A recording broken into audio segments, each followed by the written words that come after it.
Today we celebrate the feast day of St. John Vianney, a special day for Father Kelly and I because he's the patron saint of priests.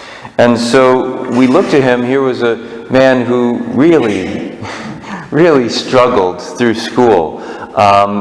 He was born towards the end of the French Revolution, which was very atheistic and destroyed so many churches and communities.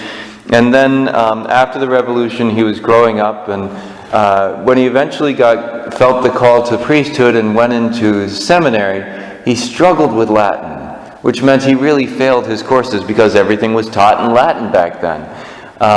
It wasn't that he was a dunce. He actually, years later, as you look at his learning, he was decent.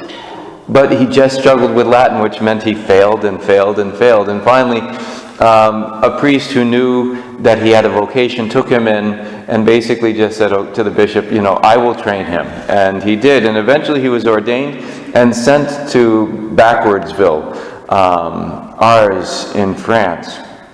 And they didn't even have a train line that went there. It was during his time, because there were so many pilgrims that were going there, that they then eventually built this train line that would get to Ars, so it was easy for people to get there. And after he died, people stopped going, at least in bulk. So they stopped sending trains there. So now it's still difficult to get to Ars, as I've been told. But here is a man who entered into a parish that was very secularized. There weren't many people coming anymore. The town was very, very secular. And he may have, if he had a worldly perspective, thrown his hands in and said, well, there's nothing I can do here. But he spent time deep in prayer, offering it to Almighty God.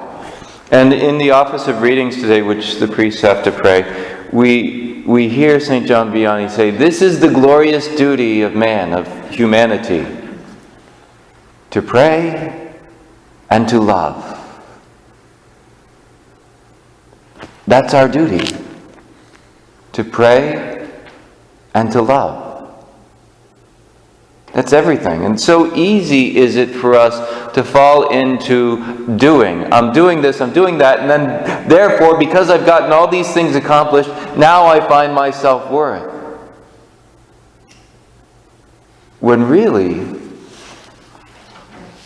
we're meant to be in relationship. To pray, relationship with Almighty God. To love, relationship with the people around us. And in prayer and in loving, we see that then God will take care of everything else. That as He is telling us to love, that will be the action we need to do. To pray and to love. And as we do this, we get to know the heart of Jesus, our God. We think about the gospel today as this Canaanite woman comes to Jesus and seems to be rebuffed by Jesus. And Jesus is seeking for her faith. And she, through her faith, she is able to pierce through to the heart of who Jesus is.